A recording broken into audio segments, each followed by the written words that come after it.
നമസ്കാരം Shrimati K S Aleekha. Good morning. സ്വാഗതം hello മലയാളത്തിലേക്ക്.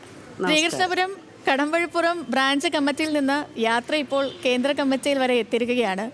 ഈ യാത്ര എപ്പോഴെങ്കിലും കേന്ദ്ര കമ്മിറ്റി വരെ എത്തുമെന്ന് അങ്ങ് പ്രതീക്ഷിച്ചിരുന്നോ? ആദ്യം അതിൽ നിന്ന് തന്നെ തുടങ്ങാം.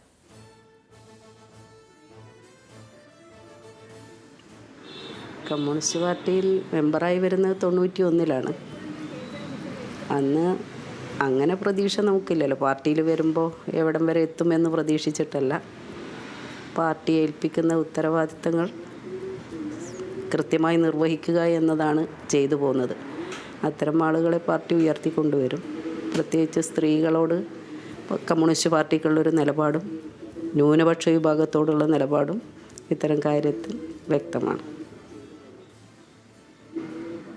ശ്രീമതി സലീഖ, ഈ ഒറ്റപ്പാലം ലക്കിടിയിലെ ഒരു യാഥാസ്ഥിതിക മുസ്ലിം കുടുംബത്തിൽ നിന്നാണ് അങ്ങ് വരുന്നത്. അപ്പോൾ അന്ന് ഈ പാർട്ടിയിലേക്ക് വരുന്നതിനെ കുടുംബം എങ്ങനെയാണ് നോക്കിക്കണ്ടത്? ഒപ്പം തന്നെ ഇപ്പോൾ ഈ ഒരു നേട്ടം കേന്ദ്ര കമ്മിറ്റിയിലേക്ക് വരുന്നു. ഇപ്പോഴെങ്ങനെയാണ് കുടുംബം അതിനോടുള്ള സമീപനം എങ്ങനെയാണ്?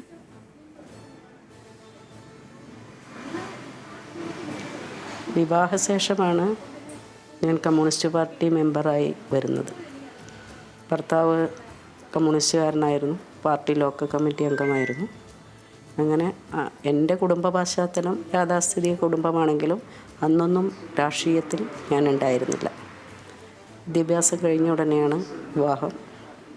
വിവാഹത്തിന് ശേഷമാണ് രാഷ്ട്രീയത്തിൽ പ്രവേശിക്കുന്നത്.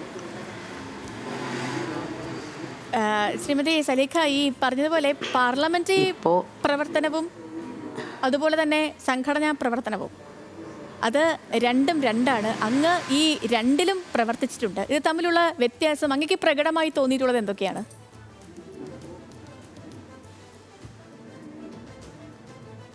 പാർട്ടി പ്രവർത്തനം രണ്ടും വ്യത്യസ്തത എന്ന് പറയുന്നത് പാർട്ടിയിൽ ജനങ്ങളെ ചേർത്ത് പിടിച്ചുകൊണ്ട് മുന്നോട്ട് പോവുക എന്നതാണ് ഏറ്റവും പ്രധാനപ്പെട്ടത്.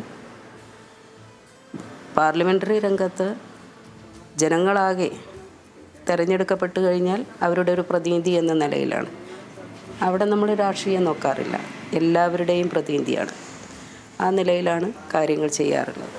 അങ്ങനെ ചെയ്യുമ്പോഴും പാർട്ടിക്ക് പ്രയാസമുണ്ടാക്കുന്ന ഒന്നും തന്നെ ചെയ്യാതിരിക്കാനുള്ള ശ്രമങ്ങളും നടത്തിയിട്ടുണ്ട്. ശരി. ശ്രീമതി കെ എസ് അലീഖ, കേന്ദ്ര കമ്മിറ്റിയിലേക്ക് 30 പുതുമുഖങ്ങളാണ് എത്തിയിരിക്കുന്നത്. അതിൽ ഒരാളാണ് വനിതയാണ്. എന്താണ് അപ്പോൾ തോന്നുന്നത്?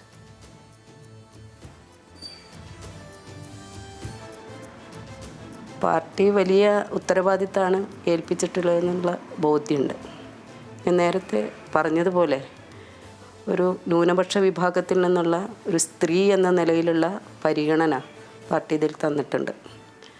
പ്രത്യേകിച്ച് ഈ ജില്ലയിൽ ദീർഘകാലം പാർട്ടിയുടെ കേന്ദ്ര കമ്മിറ്റി ആയിട്ടിരുന്ന സഖാവ് എ.കെ. ബാലൻ, അദ്ദേഹം ഏറ്റവും മുതിർന്ന നേതാവായിരുന്നു. നിരവധി അനുഭവങ്ങളുള്ള സഖാവായിരുന്നു.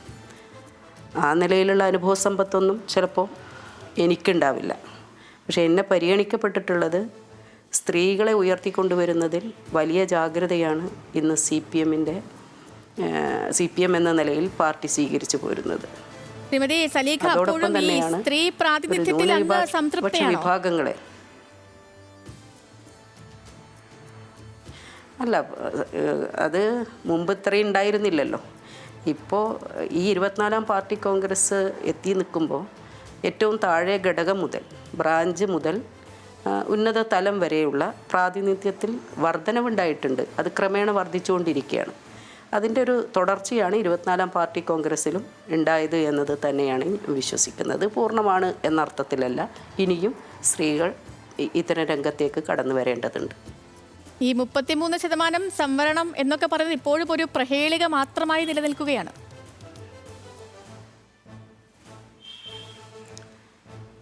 അത് കേന്ദ്ര ഗവൺമെൻറ്റിൻ്റെ നിലപാടിൻ്റെ കുഴപ്പമാണ്. അവിടെ അധികാരത്തിൽ വന്നിട്ടുള്ള സർക്കാരുകൾ തീരുമാനിച്ചാൽ മാത്രമേ അത്തരം ഒരു നിയമം പ്രാവർത്തികമാക്കാൻ വേണ്ടി കഴിയൂ.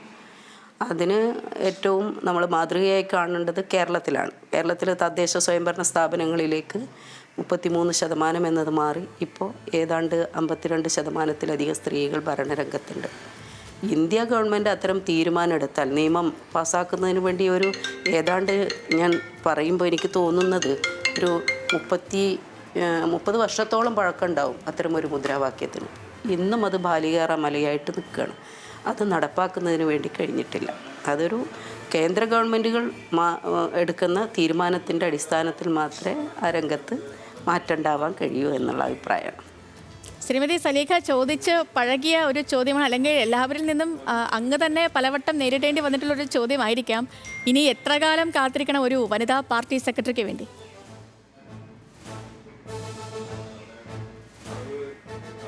അത് നമ്മളങ്ങനെ പാർട്ടിയിൽ സെക്രട്ടറി സ്ഥാനങ്ങളിലും ഇങ്ങനെ ഉയർന്നു വരുന്നതൊക്കെ പ്രവർത്തിച്ച് അനുഭവ സമ്പത്തുകൾ, അതേപോലെ തന്നെ സഖാക്കളുടെ പാരമ്പര്യത്തിൻ്റെ ഭാഗമായിട്ട് ഞാൻ പറയുകയാണെങ്കിൽ അങ്ങനെ ഒരു പറയേണ്ട കാര്യമില്ല. പാർട്ടി സെക്രട്ടറി എന്ന നിലയിൽ ഇപ്പോൾ ഏത് രംഗത്തും പ്രവർത്തിക്കാൻ സ്ത്രീകൾ പ്രാപ്തരാണെന്ന് തെളിയിച്ചുകൊണ്ടിരിക്കുകയാണ്. അതിൻ്റെ ഒരു സമയമെടുക്കുമ്പോൾ അതും നമുക്ക് പ്രതീക്ഷിക്കാവുന്നതാണ്. ശരി, പാർട്ടി ഇനിയിപ്പോൾ തിരഞ്ഞെടുപ്പിലേക്ക്, സർക്കാർ ഒരു തിരഞ്ഞെടുപ്പിലേക്ക് പോവുകയാണ്. അപ്പോൾ പുതിയ കേന്ദ്ര കമ്മിറ്റി അംഗം എന്നുള്ള നിലയിൽ ഇനി എങ്ങനെയാണ് പാർട്ടിയെ സജ്ജമാക്കാനുള്ള അങ്ങയ്ക്ക് മുകളിൽ വന്നിട്ടുള്ള ചുമതലകളൊക്കെ?